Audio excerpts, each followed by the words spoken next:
Cecil Taylor is a famous jazz musician, and he said the key to success in the arts is doing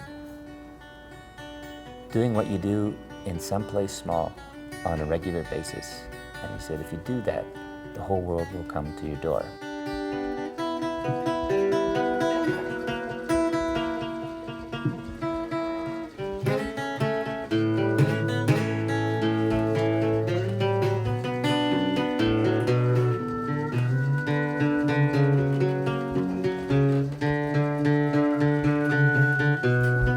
You're tuned to CJSW 90.9 FM, live in studio, Petunia with Nathan M. Godfrey. Yodeling and that art of using your voice, I instantly conjure up images of outside to me. I like outside, and best on the mountaintop. You're right.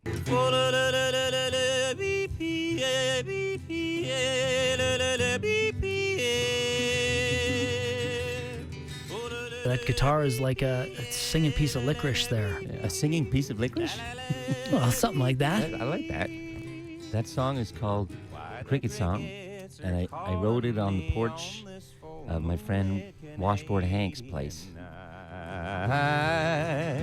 And I'm far away from home and I'm on. To most people, it's totally unusual, and they've never heard anything like this. However, if you go back into the really scratchy old records, you can find out he's doing something popular in the 20s and the 30s. I'm on my way from Frisco, going back to Dixieland. What Petunia does with the Jimmy Rogers stuff is totally authentic. Weird yips and howls and things that he does, and that's all part of a country tradition.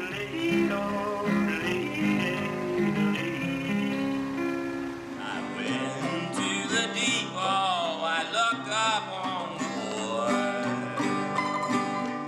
It says it's good times here, but it's better down the road.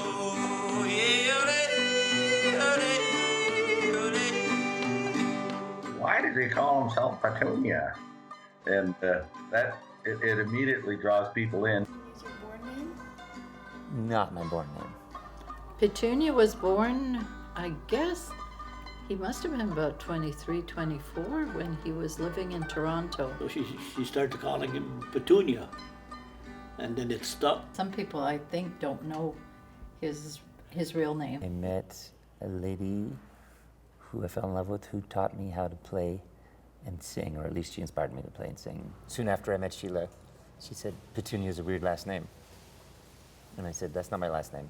My last name's Fortugno, and she kept calling me Petunia. I didn't rail against it too hard. I just thought she knew what she was doing, and she did. She introduced me to this music, country music, like real country music. Hurry home, or I'll be gone.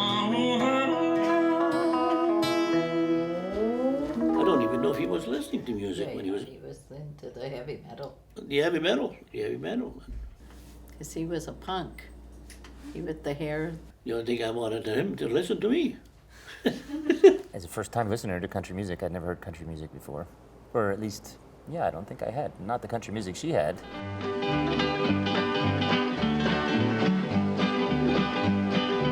And then I could sing and play all of a sudden with the simple, sort of rudimentary playing style that she had, that I just copied what she was doing.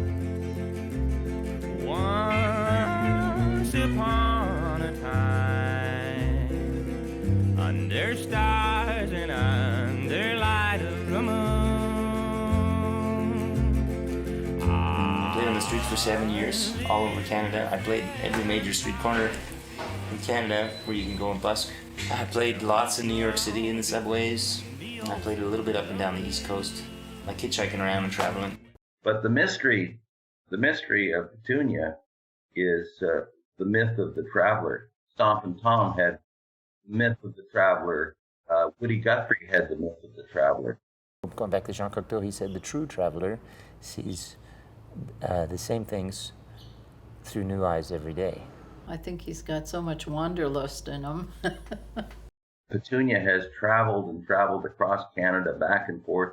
He's been everywhere. And doing that That builds a mythology. I don't know what he's searching for. For a while, I thought it was his biological mother. That's Ronnie when he was a baby. So we got him as a baby. He was adopted, so he was 8 months. He's Ron. Ron, Oh, that one, that's Ron behind the snowbank. That's our house in St. Dorothy. From St. Dorothy, Laval, Quebec, Canada. This is Ron, the hockey player. he couldn't play like slick. There. He was better on the bench. He wasn't going to play for the NHL. No. He was just doing it for fun. Everything he did with gusto, and he had fun doing it. We had never hidden it from him. My parents told me when I was 6 in the back of the station wagon. The next time he spoke about it, he was about 10 years old, and he asked about, his ethnic background and all that, and I said, well, at 18, you're allowed to find out. You just have to. Oh, he says, well, okay. He says, remind me when I'm 18. So I said, oh yeah. In retrospect, I think it must have opened my eyes, lots. I could be any kid, anywhere on any television set that I see, kids. I could be any kid in the world. I could be born anywhere in the world in any station in life, and so it opened my eyes that way.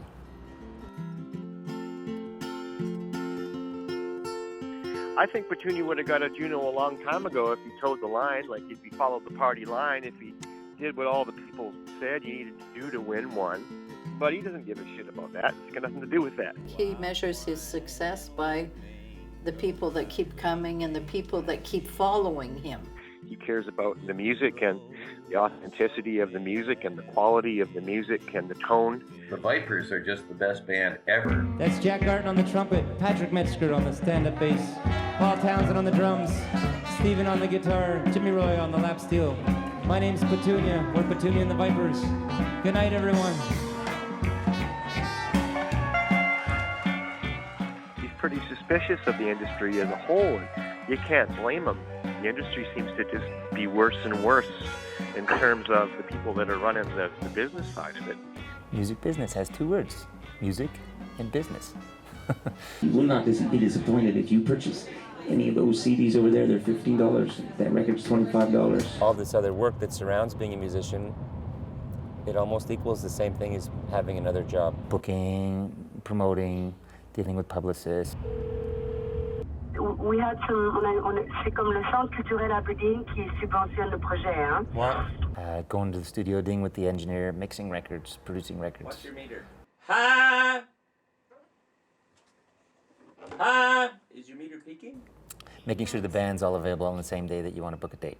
Getting to the club at the right time. When's the sound check? When's the load in? Is there a sound man? What's the PA like in the place? Where are you going to stay that night?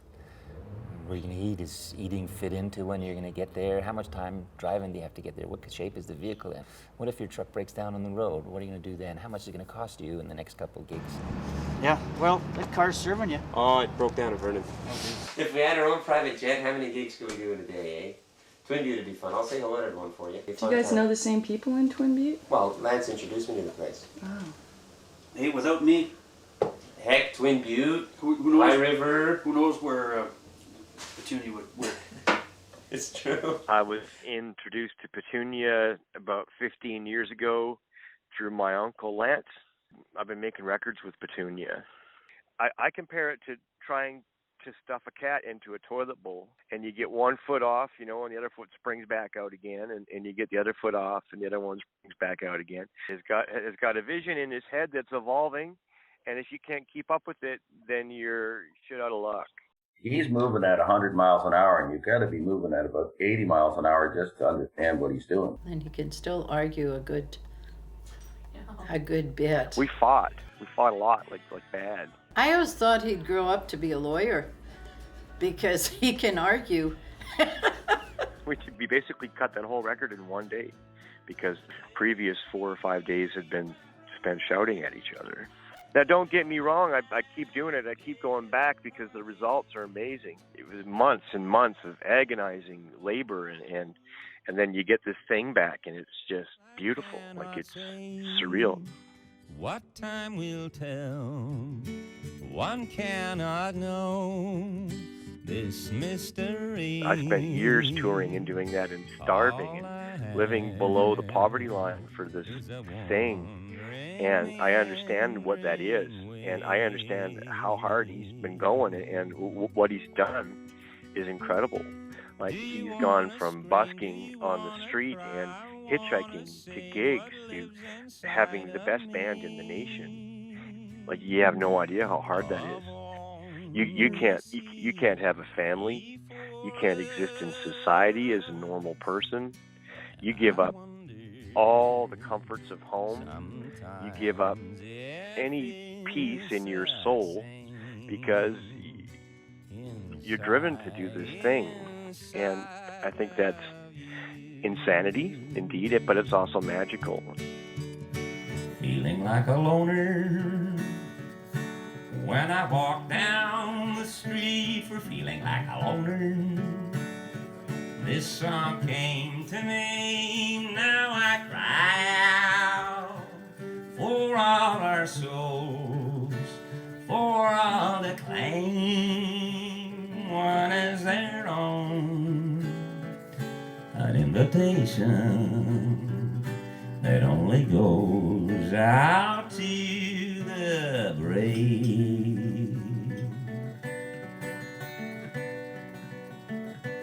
Do you wanna scream? Do you wanna cry? See the angels reaching down to me,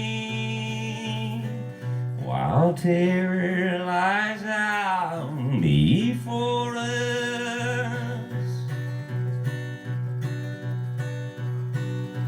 We are born as wild and beautiful creatures of fancy, yet now shackled are we by the ploys of the weak and the fearful.